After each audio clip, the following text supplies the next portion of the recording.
Bonjour chères âmes. Bon, alors aujourd'hui, je suis allée m'installer auprès des dunes. C'est vraiment un paysage assez chouette. Je vous le montrerai tout à l'heure. Il faut que j'y pense à la fin de la vidéo. Alors aujourd'hui, je voulais vous parler du décryptage de l'amour moderne et de ce que j'ai pu voir aussi chez les flammes jumelles.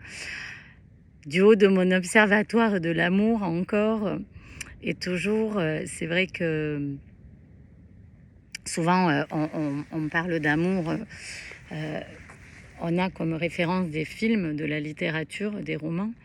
Mais là, je voudrais parler de cet amour réel, en fait, hein, que nous cherchons tous et qui change sans cesse depuis un certain temps, depuis des générations.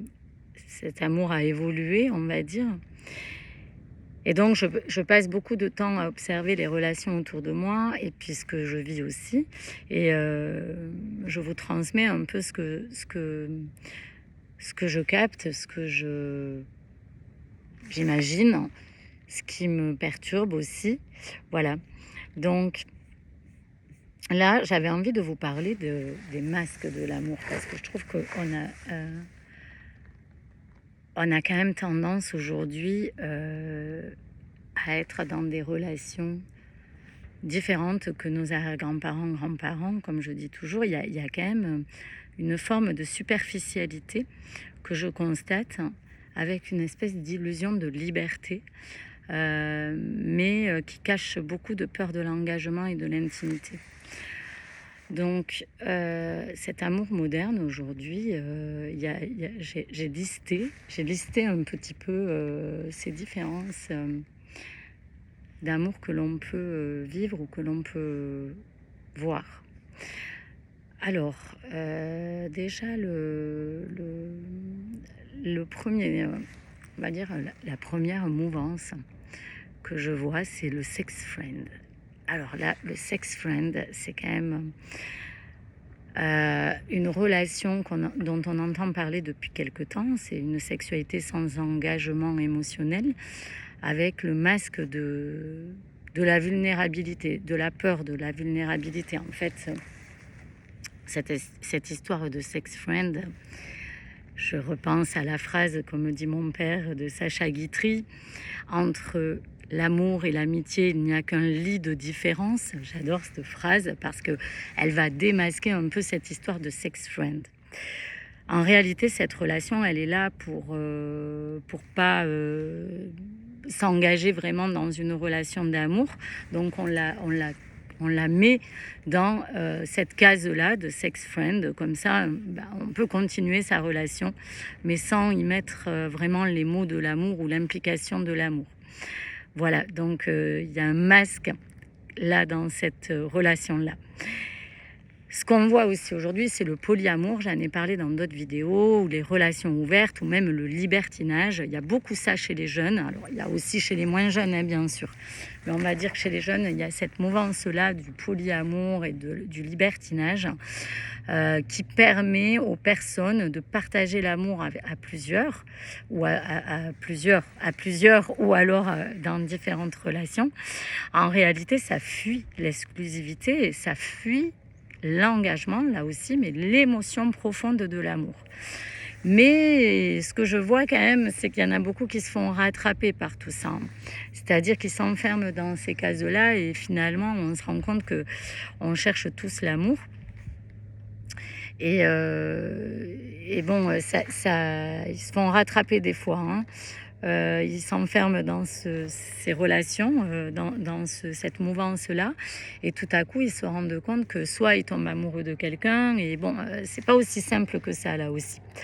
Ensuite, il y a le célibat choisi, j'en avais aussi parlé dans d'autres vidéos. C'est un peu ce célibat assumé, le fait de vouloir rester seul pour soi ou pour sa liberté, parce que on se dit bon bah j'ai pas de concession à faire si j'ai pas envie de faire à manger, si j'ai pas envie de quoi que ce soit, au moins je suis seule avec moi-même et j'ai pas de concession à faire. Mais en réalité, quand on creuse un peu ou qu'on gratte un peu le vernis de tout ça, il y a une peur de l'intimité, il y a un besoin de contrôle sur soi parce qu'il y a eu des traumas derrière. Hein. De toute façon, toutes ces relations, tout ce listing que je vous donne, c'est un petit peu les conséquences des traumas de vie, de relations amoureuses qui n'ont pas fonctionné. Donc ce célibat choisi là, c'est beaucoup chez les femmes, j'ai remarqué, mais il y a beaucoup aussi chez les hommes, hein, mais il y a beaucoup chez les femmes. Et c'est vrai qu'il y a un peu ce truc, ah ben non, moi je veux pas rouvrir la porte de l'amour, ça m'intéresse plus, je suis bien toute seule, je fais comme j'ai envie, je suis libre. Voilà, mais ça aussi c'est un masque, parce que quand on creuse la question, la personne a envie d'amour. C'est juste que souvent, elles sont un peu, ou ils sont un peu, parce qu'il y a des hommes aussi, mais c'est vrai qu'il y a beaucoup de femmes qui sont là-dedans, sont un peu fatiguées de relations dysfonctionnelles. Il y a aussi les situations chips, relations floues, ni amicales, ni engagées, avec un masque de l'incapacité à mettre des mots sur ses émotions. Alors, on peut retrouver ça... alors, vous inquiétez pas, il y a des petits avions qui passent à des moments. Ça fait un peu de bruit, je suis navrée. Je vais aller vite. Alors, situation type, c'est un peu l'incapacité à mettre des émotions sur ce qu'on est en train de vivre. Mais ça peut être aussi dans les liens d'âme. Hein. De toute façon, les liens d'âme regroupent un peu tout le listing dont je suis en train de vous parler. Donc, il y a un peu ça, je mets cette relation dans quelque chose de pas très clair, on est amis mais en même temps on s'engage mais pas vraiment, bon ça c'est la situation chips, on appelle ça. Je savais pas, hein, je suis allée faire des recherches mais ça m'a parlé parce que je vois aussi ça beaucoup. Ensuite, il y a les dates, les rencontres instantanées qui placent la personne dans quelque chose de, dans un espèce de choix rapide, hein, avec une gratification immédiate ou pas. Moi, ça me fait beaucoup penser au temps des Romains, au temps des gladiateurs, vous savez, où on devait mettre un pouce pour dire je suis OK pour le garder en vie. Ou mettre le pouce comme ça pour dire non, non, on le tue en fait. Bon, ben là, le date, c'est un peu ça. Hein, c'est un peu, je garde la relation, je la tue dans l'œuf, je ne vais pas chercher à comprendre, je ne vais pas creuser plus loin. Ça reste quand même des relations assez superficielles. Le masque, c'est une espèce d'illusion de liberté, mais en réalité, c'est un peu de la surconsommation de l'amour. Bon, c'est pas un jugement, hein, il peut y avoir aussi dans les dates des relations profondes qui en découlent, mais c'est assez rare quand même. Ensuite, il y a le ghosting, le benching. Alors là, c'est carrément disparaître ou garder la personne en réserve de côté sans vraiment se confronter à cette personne ou à s'engager dans quoi que ce soit. Cette histoire de ghosting, on le voit beaucoup dans les liens d'âme, hein, mais voilà, il y a quand même quelque chose, une mouvance aujourd'hui, même chez les jeunes, à fuir la confrontation, la discussion, la communication, ce qui peut mettre l'autre personne dans des situations inconfortable. Hein. Il y a aussi le love bombing, la relation toxique rapide, c'est-à-dire tout est basé sur la séduction intense, rapide, sur la sexualité un peu déviante. Et le masque est plutôt une blessure affective et une immaturité émotionnelle. Il y a beaucoup ça aussi chez les jeunes, mais il n'y a pas que les jeunes, hein, chez les adultes aussi, mais c'est vrai que on va dire que les anciennes générations ne s'y retrouvent plus et sont amenées à vivre ce type de relation. Chez les jeunes, ils sont un peu plus à l'aise avec ça. Mais au fond, quand même, je vois aussi qu'on cherche l'amour.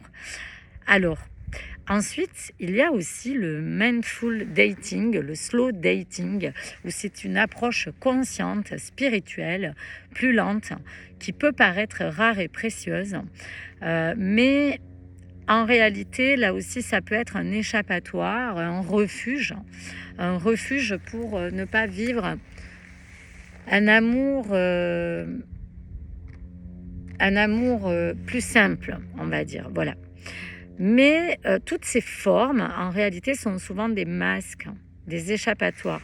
Alors, chez les flammes jumelles, on est amené à vivre un petit peu tout ce listing, soit avec sa flamme jumelle, soit avec d'autres relations, mais on va nous faire passer un peu à tous les endroits, à toutes les formes de l'amour, et donc ça en fait partie, ce listing-là de masques de l'amour.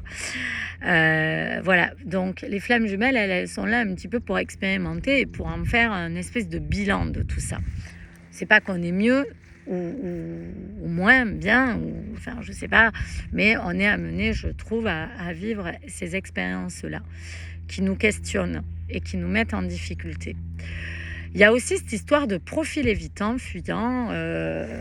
J'ai écouté pas mal de vidéos là-dessus et ça rejoint un petit peu l'histoire de la flamme jumelle.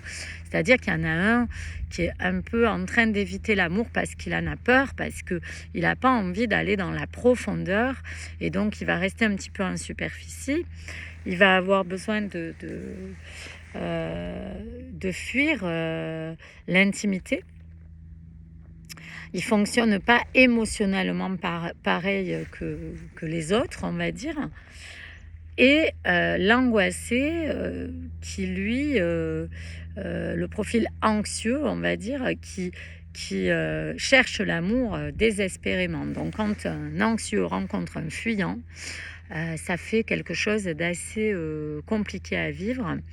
Mais ça peut être réparé, on va dire, tout ça, quand on comprend comment fonctionne le fuyant et comment fonctionne l'anxieux. Ça peut fonctionner, on peut retrouver ça chez la flamme jumelle, ça se rejoint.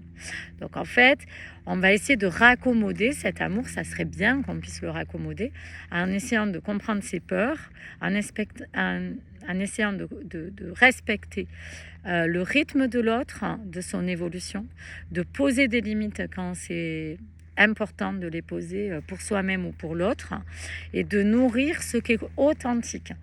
Dans la relation de flamme jumelle, ce que je fais que dire aux gens, c'est que tant qu'on n'est pas authentique, tant qu'on sort pas de toute stratégie, parce que chez les flammes jumelles, au début, quand on ne sait pas qu'on est dans ce parcours ou qu'on ne comprend pas comment ça fonctionne, parce que c'est pas évident à comprendre, on peut rentrer dans des stratégies et alors là, ça fonctionne absolument pas.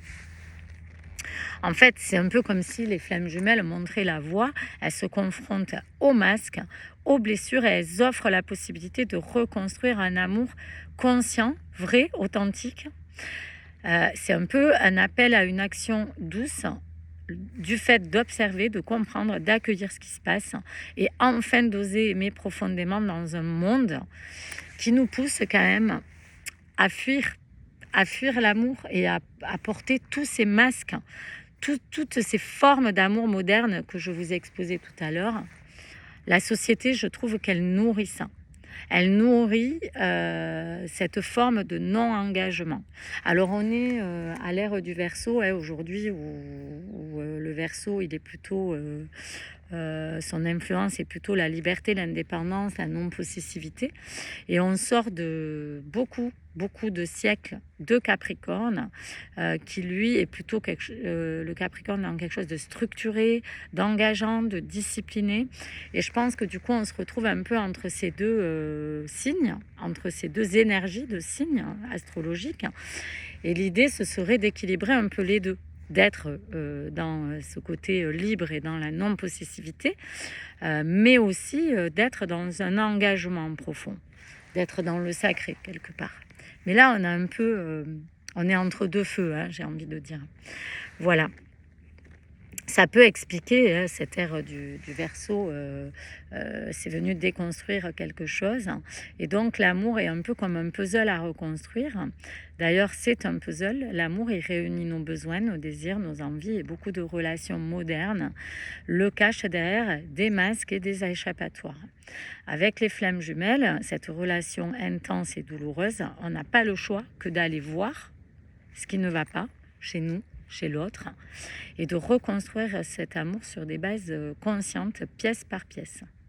Le vrai travail, en réalité, c'est de discerner les relations authentiques et de sortir des illusions ou des fuites. Voilà, donc pour vivre un amour conscient et authentique, il faut déjà accepter l'endroit où nous en sommes aujourd'hui, sans jugement, lâcher prise, le vivre, vivre le moment présent, sans chercher à contrôler, accepter d'être en chantier, dans ce chantier de l'amour, pour pouvoir le reconstruire pièce par pièce. Donc, en observation de nos masques et de nos projections, pour ne pas répéter les schémas. Avec une flamme jumelle, ça fait émerger la vérité et l'authenticité. Voilà, alors je voulais vous parler d'un livre dont je vous ai déjà parlé, je crois, de Patrice Mouillon, qui s'appelle Les 4 piliers de l'amour, avec les besoins, les envies, le désir et l'amour. Donc quand on a les 4, besoin, envie, désir et amour, c'est parfait. Mais il faut aller creuser un petit peu tout ça. Et ce livre, je trouve qu'il est assez sympa pour ça. Voilà. Qu'est-ce que je voulais vous dire aussi? Ah oui, j'avais tiré des cartes avant de vous faire cette vidéo. Donc c'est le tarot primitif de Sergio Topi. Et j'avais sorti cette carte-là parce que tout à l'heure, il y avait du vent. Donc du coup, j'avais sorti les cartes avant. Et c'est la carte de Charles VIII. Alors, je suis allée voir un petit peu Charles VIII, qui il était, parce que je n'avais pas ces connaissances-là. Et Charles VIII, excusez-moi, je cherche la carte pour vous expliquer un petit peu. Là, c'est vraiment pour l'homme et la femme, c'est-à-dire le couple. Hein.